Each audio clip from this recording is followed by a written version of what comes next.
I'm Rosalind.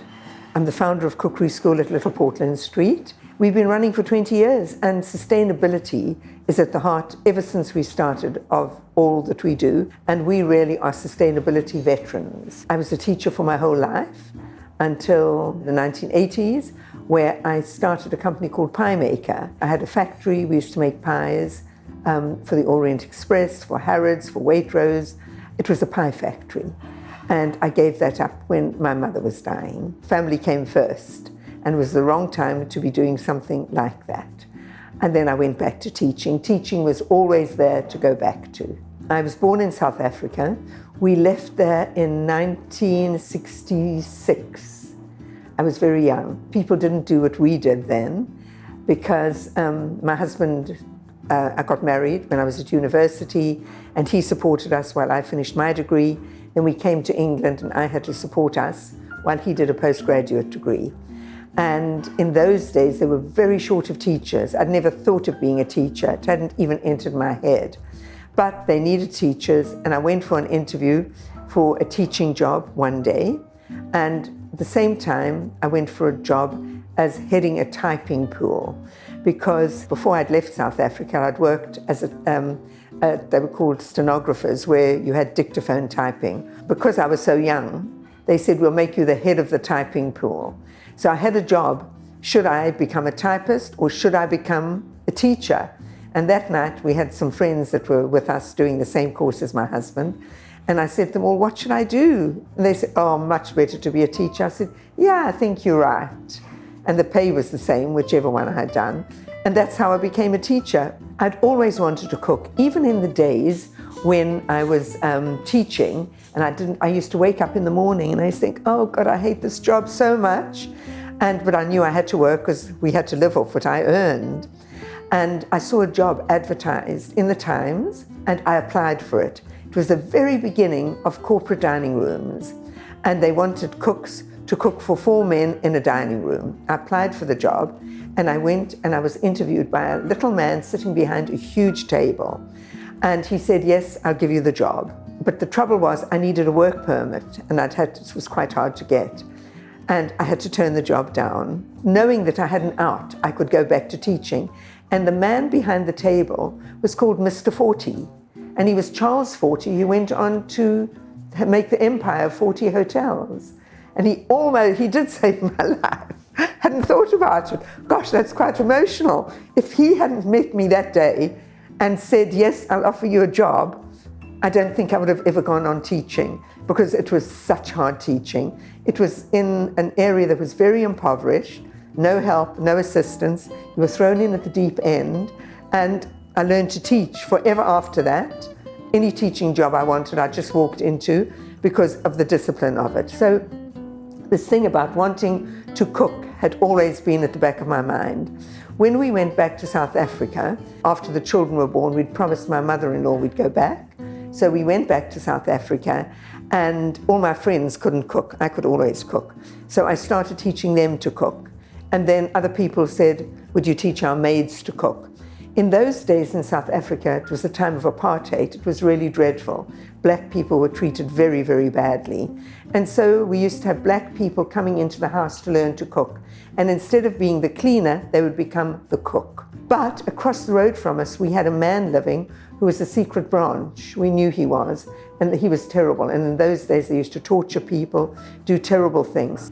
But it allowed me to use my teaching skills and my love of cooking. So I ran a cookery school. We built a new house, and I taught people how to cook. They were very diligent, nothing like the people we get here. They did their homework. They were so hungry for knowledge because they didn't have it. And I'd always wanted to teach people to cook again. So it just lay over the years as an idea until 2002, when I taught a boy who needed a study skills tutor, and he needed to take a year out because he had to redo some exams. And I suggested to him all sorts of things that he could do. He went off and he learned how to type, and then he came back and he said, what am I going to do? And I said, what about cooking? And he said, yes, I'd love to learn how to cook. Nothing else appealed. And there were only about 2 or 3 schools then. and no one had space for him. And I said to him, "Oh, Jacob, if I had time, I would teach you how to cook." And that night I went home, my kids were at home, and I had no responsibility, and I was telling the three of them the story. They said, "But this is your chance. Do it. You've always wanted to do it again." And that's how Cookery School started. So the school is based on teaching principles. It's not based on escoffier or old-fashioned things. We keep up with science.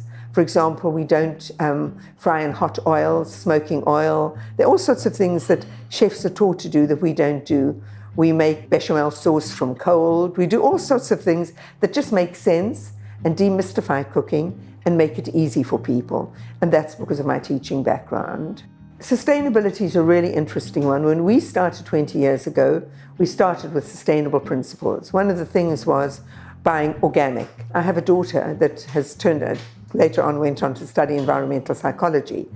And when she was young and at school, she was always keen on those sort of things. And she used to say, "Mum, try and buy something organic every week," even though it was very expensive, because she said, if everyone buys a little, it'll grow, it can become a movement. Well, it has done just that.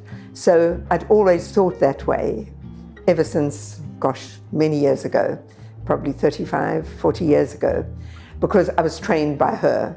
And then when Cookery School opened, that is when we started putting those principles that I'd used at home into practice. Things like we would only buy organic root vegetables, organic oranges, lemons, the things that needed to be organic meat. So that we have done for the past 20 years. Other principles came along the way.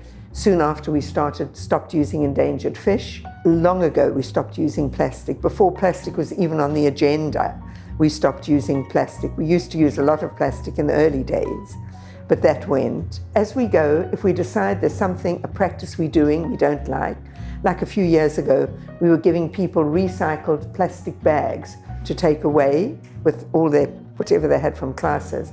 So we had to think of a solution. No one could think of a solution at the time. So we just said, use up all the bags and we'll think of a solution afterwards.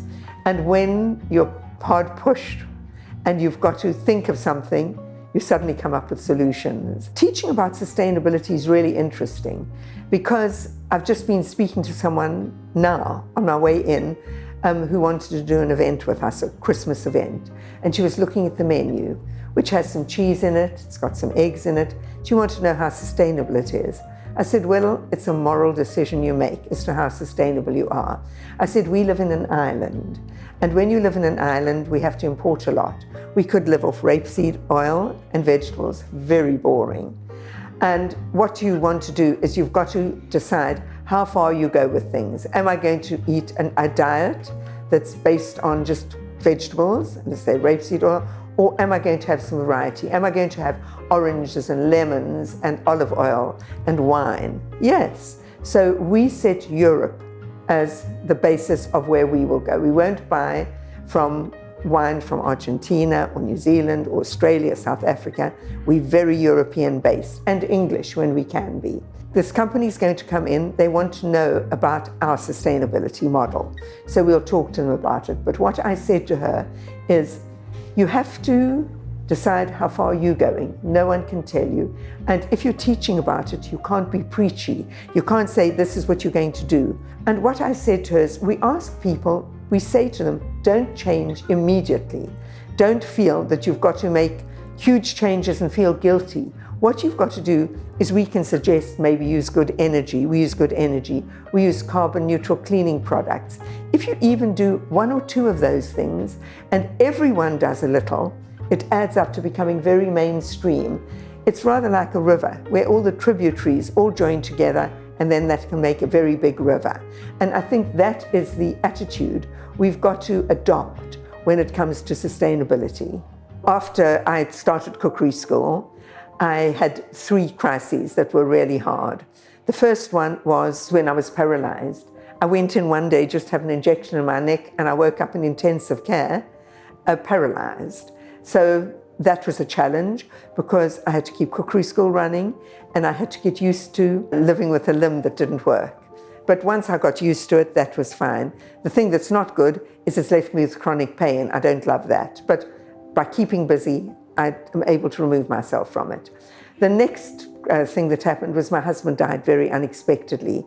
And luckily I had cookery school, I had to keep that going. We'd never thought about death. So it took me quite a long time to sort out the estate, to do all sorts of things. And the people that worked here were fabulous and all took over, but that was a crisis. But I knew I had to do it. And the third, the biggest crisis, you can't compare it with death, but a crisis was lockdown, because my bank wouldn't support me. In fact, I spoke to the new bank manager yesterday. I wasn't very nice to him, I'm afraid. And he said, "What can I do for you?" I said, "Nothing. The trust's gone. You're just my bank." I said, "If I had more time, I would be leaving you to move to an ethical bank, but there's too much happening at the moment in keeping the business going. Ultimately, we will move to an ethical bank." We have worked for 18 hours a day for the past almost 2 years. In March, it'll be 21 months or something like that. And that has been testing, because I had to keep cookery school going through lockdown, wearing lots of hats, and I was determined we were going to survive. As we went into lockdown, my children said, "Mum, isn't this the time to give up? You know, you're 77 and surely it's enough." And I said, "No, I can't make 14 people redundant," because we had a much bigger staff then, and also we owe a lot of people classes and courses, and we've got to pay them back. We've just about paid them back, which is great. We gave them rebook vouchers, and people have come in and rebooked, and we're coming to the end of that. And we've paid back most of the corporate events that we've done as well. If my younger self saw me now, they would be very surprised, because I'd always wanted to do something with cooking. I'd always wanted to be a cook. But my father had this idea that I should be a doctor. I didn't get the grades that I needed for medicine, so I had to start with an arts degree, with the idea being I would move on to medicine eventually. And I loved the arts. I'd never done anything in arts, because they'd always made me do sciences and Latin. So when I was at university doing some arts, I just loved that. And I went on to finish a degree in arts. But the interesting thing is, when my father was dying, he could hardly speak. And he was in the hospital. I didn't know he was going to die the next day. The doctor was asking him questions, and I was answering them for him. And the doctor left his bedside, and he looked at me and he said, "Darling, I told you you'd be a good doctor." So even on his deathbed, he had this doctor wish for me, which I would never have been. That's the older me looking, the younger me looking surprisingly at the older person, because I suppose I've never thought about that. In a way, it has achieved what I would like to have done. I think you've got to do exactly what you want to do. I opened cookery school when I was 59, and everyone thought I was crazy. It has been an amazing 20 years, lots of learning. My friends are all keeping busy by playing bridge or reading or going on holidays. I read, I don't play bridge, I don't have to look for things to fill my days. I'm learning all the time, and I think that's really important, and that's how I intend going on. If I fall asleep one night and don't wake up the next morning, I die with no suffering, but what I'd like to know is that I'm doing what I do until the very end. So yeah, that's my ambition.